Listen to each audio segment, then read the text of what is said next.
Doug Hill, another successful weekend, undefeated at home in the Western Athletic Conference this season. You beat Dixie State, turn around and beat UNLV. Let's take them one game at a time. Dixie State, I was impressed by that team. Despite their record, they came in and fought really hard. Yeah, very good speed, a little bit different formation than we normally see.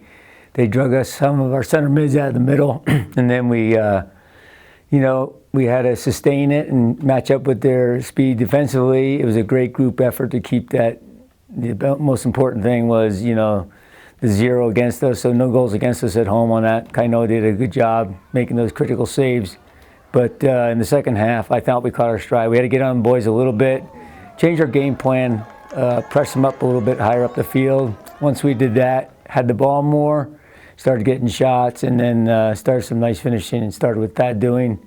I think it was Lathan that passed him a ball in. He had about 4 or 5 guys around him. Made a really sharp turn, and the key is when you're in the box, get a shot off. If you get a shot off, you have a chance of scoring. And those guys, winners sometimes fail, but taking shots, when they go in, you're a winner. I think Tristan in the second half, he probably had 7 or 8 shots. I think if he had 9, he would have scored, but he didn't. So, but it was good to see in the second goal, Lathan's before us spun a guy on the outside. And it was like the duo from 2 years ago when Tristan and Lathan were joining up, and he found Tristan.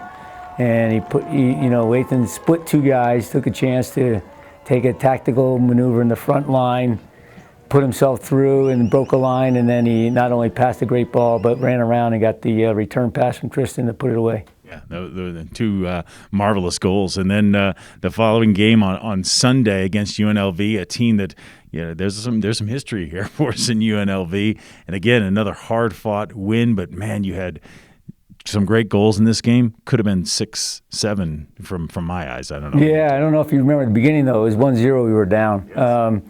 We didn't come out the sharpest. It was a difficult week. I'm not giving the players excuses, but we didn't have a great training session the whole week. And I think that's kind of why we started out a little slow against Dixie. Tough academics here and a lot of projects and things like that.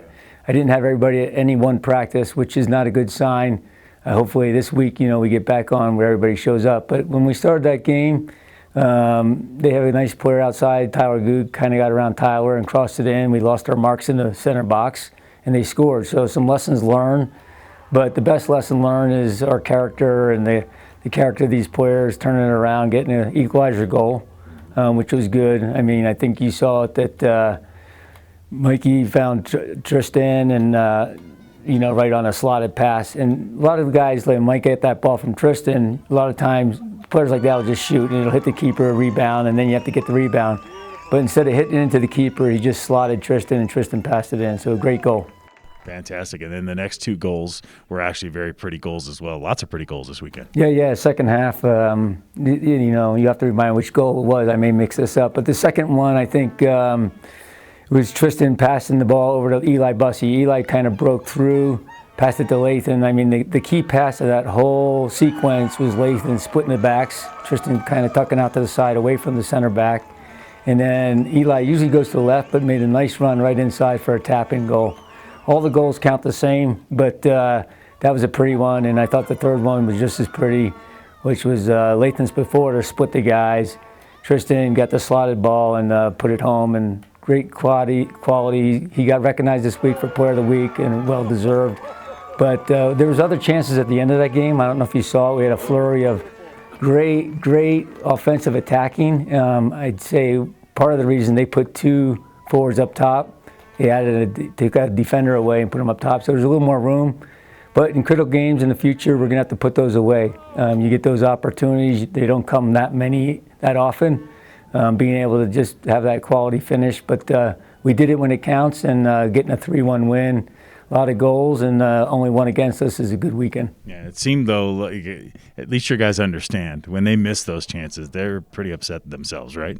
Yeah, they're their hardest critiquer, and they don't like to see it on the game film. But what sometimes is some people aren't creating those chances. So when we're creating chances, that's a great thing. That means you're in the attacking half, and you're not making great saves. I'd rather see missed chances than all these great saves, because you can only defend so many corners. You can only, and we're coming up against 2 tough teams this weekend. Yeah, you certainly are. At Utah Valley and then at Cal Baptist, both teams right there, probably headed towards the Western Athletic Conference tournament as well.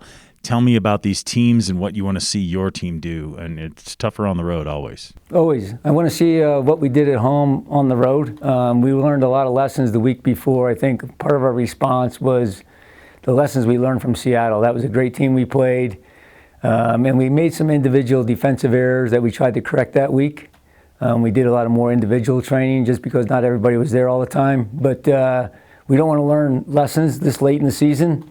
We want to do what Lathan and Tristan and Mikey, the seniors, a little more senior group and experience, they don't want to learn a lot more lessons. They want to start taking all their tools they learn, their good quality training, and put it on the field and put the ball away. So I want to see us keep the ball more, look for slotted passes, breaking down defense with creative play, and get numbers in the box and good finishing.